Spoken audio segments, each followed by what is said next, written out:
हजरत मूसा ने भी कहा था, ए खुदा मैं तुझे देखना चाहता हूँ, मैं तेरा दीदार करना चाहता हूँ।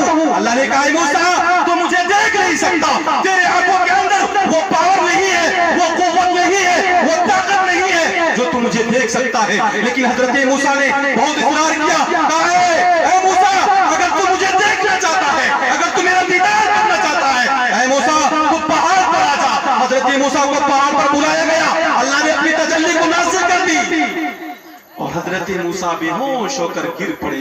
एडिटिंग करते हुए आप देखते हैं मुफ्ती सादुल नजीब साहब की रूहानी तकरीर को पूरी दुनिया में जो फैलाते हैं। मेरी मुराद मेरा छोटा भाई, जिस्म के एतबार से बड़ा भाई जनाब अब्दुल सत्तार भारती साहब एक शायर भी हैं और एक अच्छे वीडियोग्राफी भी हैं। अल्लाह ताला इनको और मजीद भारत में चमकाए और हिंदुस्तानी नहीं बल्कि पूरी दुनिया का सफर कराए। जनाब अब्दुल सत्तार भारती साहब एक अच्छे शायरों के बहरहाल फहरिस्त में उनका शुमार होता है। ये नज्जाशी के आगे जाफर तैयार बनने वाला, अपने मुनसी खिताबत का जादू बहुत कम वक्त में इंशाअल्लाह आपकी दुआएं मिली, आपकी मोहब्बत मिली तो इंशाअल्लाह रंगपुरा के इस जलसे से निकलकर पूरे हिंदुस्तान ही नहीं बल्कि पूरी दुनिया में इंशाअल्लाह अपनी बात, हक की बात, इस्लाम की बात, अपने मजहब की बात पूरी दुनिया में पहुंचाएंगे। चतुर्वेदी हैं अल्हम्दुलिल्लाह, कई वेदों का इल्म रखते हैं। मेरी मुराद जनाब हज़रत मौलाना अब्दुल करीम साहब चतुर्वेदी दामद बरकातहुमुल आलिया। इस वक्त मैं उनसे गुजारिश करता हूँ 4 मिसरों के साथ कि मोहब्बत और खुलूस और प्यार की दौलत जरूरी है। मुसलमान तेरे पास अखलाक की दौलत जरूरी है। तुम ही मुंसिफ, तुम ही काजी, तुम ही सुल्तान दुनिया हो। ये मनसब जब तुम्हारे हैं तो फिर खिदमत जरूरी है। तुम ही मुंसिफ, तुम ही काजी, तुम ही सुल्तान दुनिया हो। ये मनसब जब तुम्हारे हैं तो फिर खिदमत जरूरी है। आइए इस्तकबाल कीजिए हजरत मौलाना अब्दुल करीम चतुर्वेदी दामद।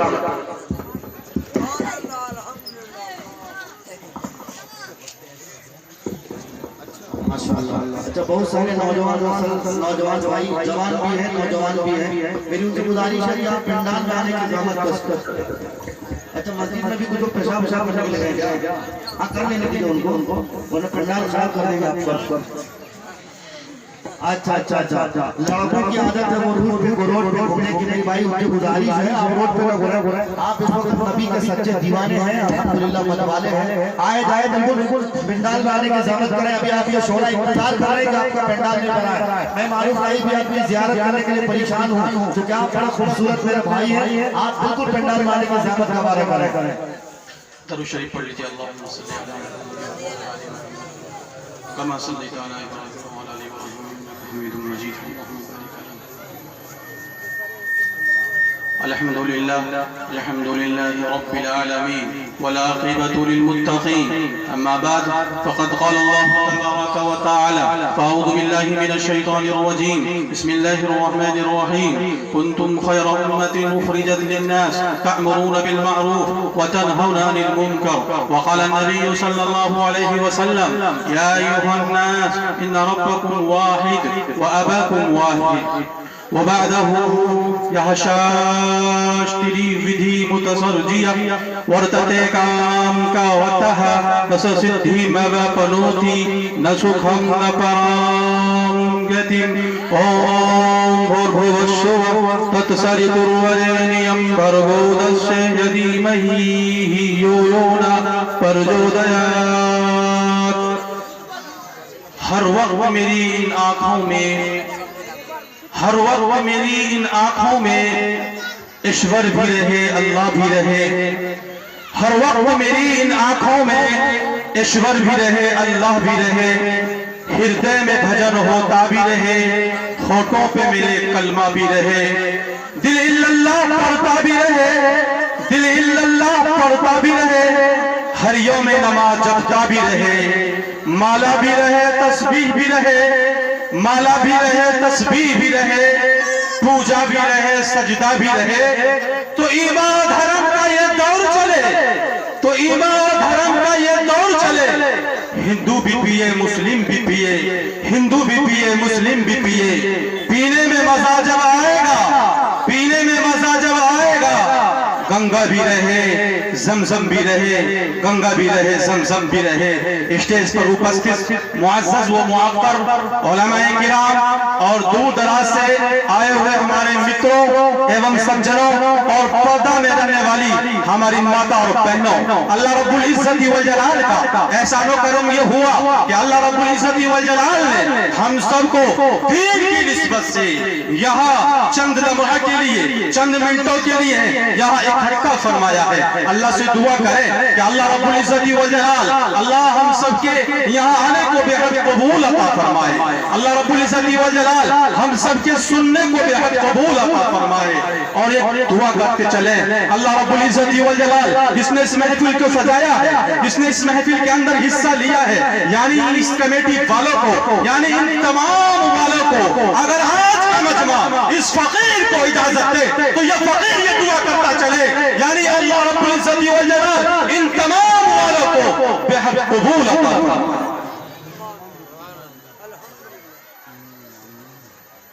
आज मैं मानवता का पैगाम यहां से देने के लिए जा रहा हूं। आज हमारे मुस्लिम भाइयों के जहनों के अंदर ये बात पैवस्त हो चुकी है कि हमारे सनातन धर्मी भाई, हमारे हिंदू भाई वो हमारे दुश्मन हैं। रंगपुरा के नौजवानों यहां से पैगाम लेकर जाओ, वो हमारे दुश्मन नहीं है, बल्कि पूरी इंसानियत जहां से चली है, जिसे हम और आप हजरत आदम अलैहिस्सलातु वस्सलाम के नाम से जानते हैं और संस्कृत के अंदर उसे आदि मानव कहा जाता है, जहां से पूरी इंसानियत चली। मेरे दोस्तों, आपस में हम लोग भाई भाई कहलाने, हमारे गैर मुस्लिम भाई वो हमारे दुश्मन नहीं है। आज लोगों के ज़हनों के अंदर ये बात बैठ चुकी है कि वो हमारे दुश्मन है। रंगपुरा के नौजवानों यहाँ से पैगाम लेकर जाओ, बल्कि इसी हिंदुस्तान की सरजमीन पर हमारे सनातन धर्मी भाइयों ने, हमारे गैर मुस्लिम भाइयों ने और हमारे मुस्लिम भाइयों ने जब इसी हिंदुस्तान की सरजमीन पर मिलकर के अंग्रेजों से लड़ाइयां की थी, अंग्रेजों के छक्के छुड़ा दिए थे और अल्लामा इकबाल को कहना पड़ा था, सारे जहां से अच्छा हिंदू सिता हमारा, हम बुलबुलें हैं इसकी, ये गुलसिता हमारा। वो हमारे दुश्मन नहीं है, वो हमारे भाई है। नौजवानों, अगर आपको अपना मुस्तकबिल बचाना है, अगर आपको अपना मदारिस बचाना है, अगर आप अपने बच्चे को मुस्तकबिल को बचाना चाहते हैं, तो आज जरूरत है हमारे सनातन धर्मी भाइयों से मोहब्बत करने की, नफरत न फैलाए। नौजवानों, अगर हमसे और आपसे कोई सनातन धर्मी भाई ये पूछे भाई कि आप जिस खुदा की बंदगी करते हैं, आप जिस खुदा की इबादत करते हैं, क्या आपने उसको देखा है? क्या जवाब देंगे आप? पहला जवाब आपको ये देना है, मैंने उसको देखा नहीं है, इसलिए कि अपने दौर के जलील कब्र पैगंबर हजरत मूसा ने भी कहा था, ऐ खुदा मैं तुझे देखना चाहता हूँ, मैं तेरा दीदार करना चाहता हूँ। अल्लाह ने कहा, मूसा तू मुझे देख नहीं सकता, तेरे आंखों के अंदर वो पावर नहीं है, वो कुव्वत नहीं है, वो ताकत नहीं है जो तू मुझे देख सकता है। लेकिन हजरत मूसा ने बहुत इकरार किया, कहा ऐ मूसा अगर तू मुझे देखना चाहता है, अगर तू मेरा दीदार करना चाहता है, ऐ मूसा तू पहाड़ पर आ जा। हजरत मूसा को पहाड़ पर बुलाया गया, अल्लाह ने अपनी तजल्ली को नाज़िल कर दी और हजरत मूसा बेहोश होकर गिर पड़े। कुरान ने नक्शा खींच दिया, वखर्रा मूसा सईक़ा, खुदा दिखाई नहीं देता। पहले नंबर पर आपको ये जवाब देना, खुदा दिखाई नहीं देता है। बताइए इस मजमे के अंदर कोई ये कह दे कि मैंने खुदा को देखा है, मैंने अल्लाह को देखा है, मैंने ईश्वर को देखा है, मैंने परमात्मा को देखा है? बता सकते हैं कोई इस मजमे के अंदर? कोई नहीं बता सकता। पहला जवाब ये देना है। और दूसरा जवाब ये देना है, उसको किसी ने जना नहीं है। हम और आप किसी से जने हुए, लेकिन वो जात परवरदिगार आलम की वो जात है जिसको किसी ने जना नहीं है। ये मैं नहीं कह रहा हूं, कुरान मुकद्दस की आयत ललकार कर ये कह रहा है, आप उठाइए, कुरान कह रहा है लम यलिद व लम यूलद, उसको किसी ने न जना है और न वो जना है। और तीसरा जवाब ये देना है कि वो अमर है, उसे कभी मौत नहीं आएगी। हमें और आपको मौत आएगी, दुनिया की तमाम चीजें फना हो जाएंगी, दुनिया की तमाम चीजें खत्म हो जाएंगी, लेकिन अल्लाह रब्बुल इज्जत वल जलाल की वो जात है जो कभी खत्म नहीं होगी। ये तीन जवाब देने और कहा, वेद ने कहा, सर बापा पे ही पुरमुचते, जो शख्स ऐसा मानेगा, जो शख्स अपने खुदा को एक मानेगा, जो शख्स अपने परमेश्वर को एक मानेगा, जो शख्स अपने खालिक को एक मानेगा, जो शख्स अपने पैदा करने वाले को एक मानेगा, जो शख्स अपने मालिक को एक मानेगा, वो तमाम पापों से मुक्ति हो जाएगा।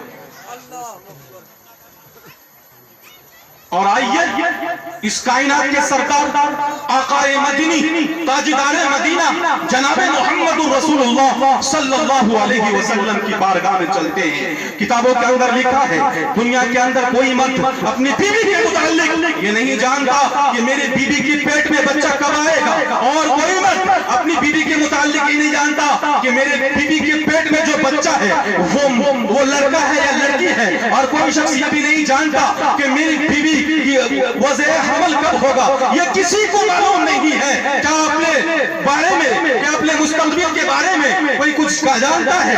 बल्कि किताबों के अंदर लिखा हुआ है कि सैयदना हजरत आदम अलैहिस्सलाम से लेकर जनाब मोहम्मद रसूलुल्लाह सल्लल्लाहु अलैहि वसल्लम तक जितने भी नबी आए, जितने भी अवतार आए, जितने भी ऋषि आए, जितने भी मुनि आए, किसी के मुताल्लिक ये बताया नहीं गया कि वो कब पैदा होगा, किस जगह पैदा होगा, दिन क्या होगा, तारीख क्या होगी, ये किसी के बारे में नहीं बताया गया। बल्कि अगर बताया गया है तो कायनात के सरदार आकाए मदीनी ताजदारे मदीना अहमद मुस्तफा जनाब मोहम्मद रसूलुल्लाह सल्लल्लाहु अलैहि वसल्लम के बारे में बताया गया है।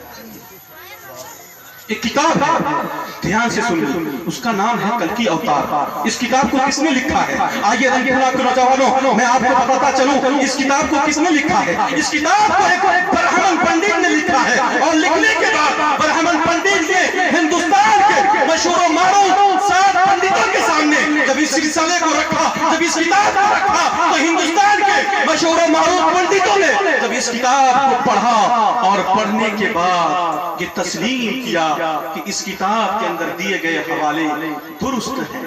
इस किताब के अंदर पहले नंबर पर ये लिखा हुआ है कि कल की अवतार यानी जनाबे मोहम्मद रसूलुल्लाह सल्लल्लाहु अलैहि वसल्लम भगवान का आखिरी अवतार होगा।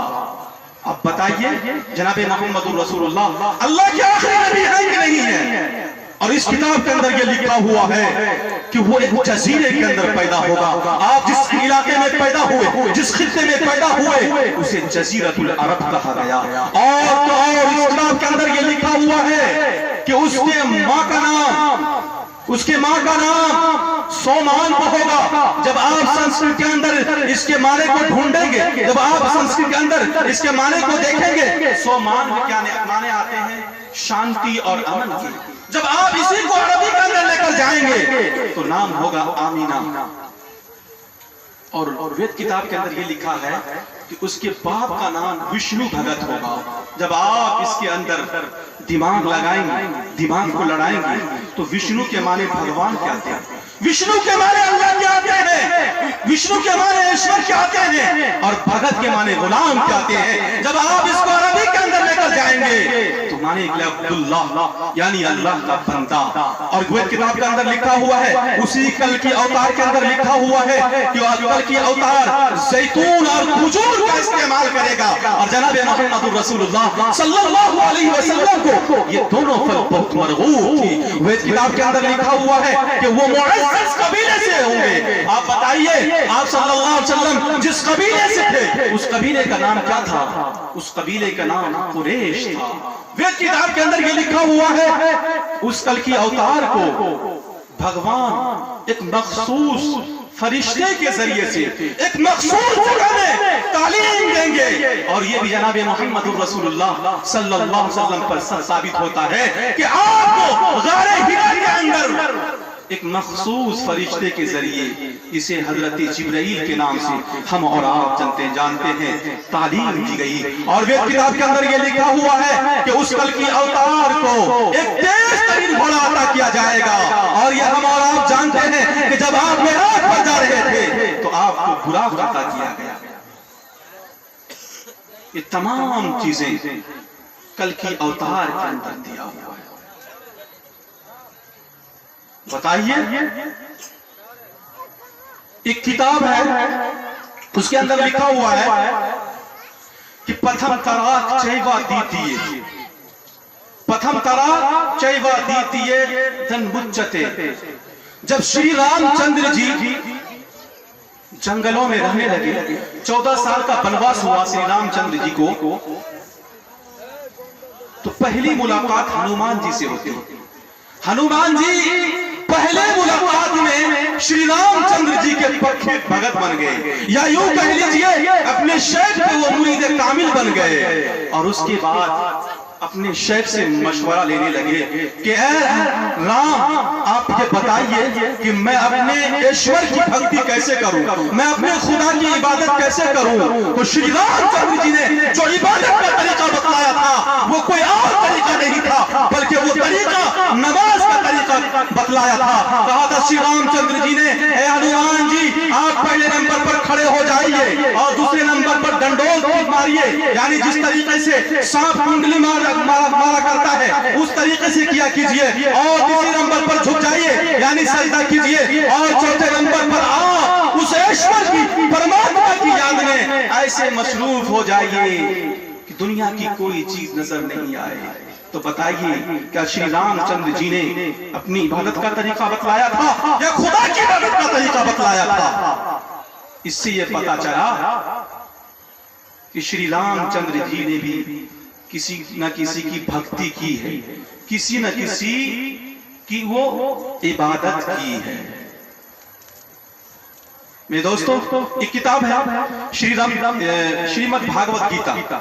उस किताब के अंदर लिखा हुआ है, यह शास्त्री विधि मुतसर्जिय वर्तते काम कारता न सिद्धि मवापनोति न सुखम न परामरति। उस किताब के अंदर यह लिखा है कि जो मनुष्य, जो व्यक्ति शास्त्र के नियमों को त्याग करके, यानी कुरान हदीस को छोड़ करके, शास्त्र हमारे साथ धर्मी भाई उसको कहते हैं जो धार्मिक किताब हो। और शास्त्र सिर्फ 4 किताबें हैं, ऋग्वेद, यजुर्वेद, सामवेद, अथर्ववेद और एक श्रीमद् भागवत गीता। 5 किताबें। शास्त्र हमारे साथ धर्मी भाई 5 किताबों को कहते हैं। और इस वेद के अंदर लिखा हुआ है कि जो व्यक्ति शास्त्र के नियमों को छोड़कर, जो मनुष्य शास्त्र के नियमों को त्याग करके अपनी इच्छा से, अपनी मनमानी की जिंदगी गुजारना चाहे, वो कभी सुख नहीं पाएगा, वो कभी चैन नहीं पाएगा। बताइए रंगपुरा के नौजवानों,